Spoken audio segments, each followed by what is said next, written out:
Narcissists aren't full of self-love. In fact, many don't love themselves at all. That's the paradox no one tells you about narcissism. What looks like arrogance is often just armor, built to survive emotional wounds that go way back. Welcome to Psychiatry Simplified. I'm Dr. Sanil Rege, psychiatrist and educator. And today, we're flipping the script on narcissism. Most people think narcissists are just egotistical or manipulative. But what if I told you that narcissism is actually a survival strategy, a way to cope with unmet emotional needs often shaped in childhood? In the next few minutes, I'll walk you through how narcissism really develops, why narcissists behave the way they do, and what two legendary therapists, Kohut and Kernberg, teach us about treating it. So let's get straight into it. Forget the stereotypes. Narcissism exists on a spectrum. Healthy self-esteem equates to adaptive confidence. Pathological narcissism is about grandiosity plus emptiness. The key insight is that narcissism isn't about ego, it's about survival. Freud introduced it as the libidinal investment in the self. Kernberg reframed it as a defense against early emotional rejection. Kohut saw it as a result of parents not mirroring a child's emotions. So what looks like "I'm better than you" often means "I don't know who I am unless you validate me." So how does narcissism develop? What's the blueprint? Imagine a child who only feels loved when they succeed. Success is equal to approval. Vulnerability is equal to rejection. Only by excelling do they feel valued. This child learns an emotional language, one that prioritizes performance over authenticity. So therefore, vulnerability, rejection. Authenticity, risky. So what do?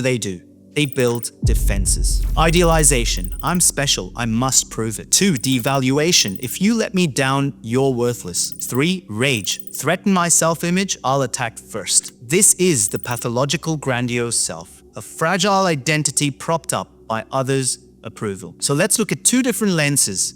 The same story, but one from Kohut, the other from Kernberg. Kohut's view was that narcissism is a developmental deficit. The cause? Parents failing to mirror the child's emotions. The outcome? The child never internalizes stable self-esteem. The therapy approach here is about empathy and validation, which may restore missing developmental experiences. Kernberg, on the other hand, and his object relations theory, viewed narcissism as a defensive reaction to early rejection. The cause? Childhood experiences of criticism, neglect, or excessive expectations. The outcome?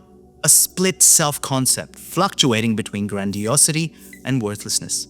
The therapy approach here, confronting defenses and integrating fragmented aspects of self. Both agreed on one thing: narcissism is not about self-love, but about self-protection. Now, I've covered this concept in more detail in the video on the substance here. Now, narcissism isn't one size fits all. There are two primary types, both rooted in the same developmental wounds, but expressed differently. 1. Grandiose narcissism, and 2.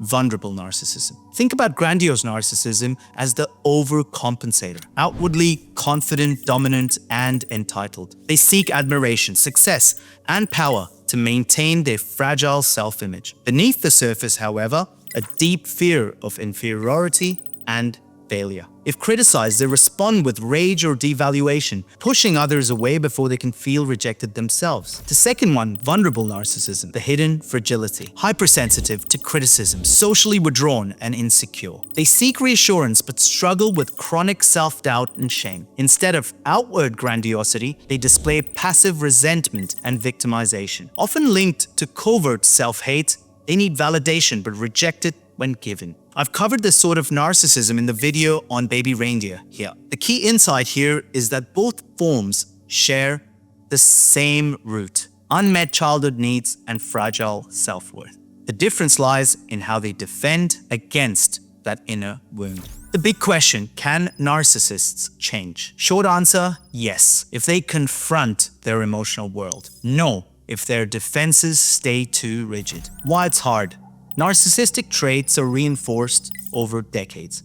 Their entire identity relies on external validation. Vulnerability feels like psychological death. Change requires rewiring how they relate to self and others. Therapy, particularly psychodynamic approaches, provides a structured way to recognize defensive patterns, explore unmet needs safely, and develop an internal sense of worth. One of the most promising treatments is transference-focused psychotherapy, which helps patients integrate fragmented self-concepts into a more cohesive identity. The key message is you don't fix narcissism, you teach a new emotional language. Now, why does it matter? We throw the word narcissist around, but behind every grand gesture or cold withdrawal, there's a story of unmet needs. Judging narcissists doesn't help. Understanding them does. Here's a quick reflection. What emotional language did you learn growing up? How does it affect how you seek love, approval, or connection today? This isn't just about others, it's about us too. So let me summarize all of this for you.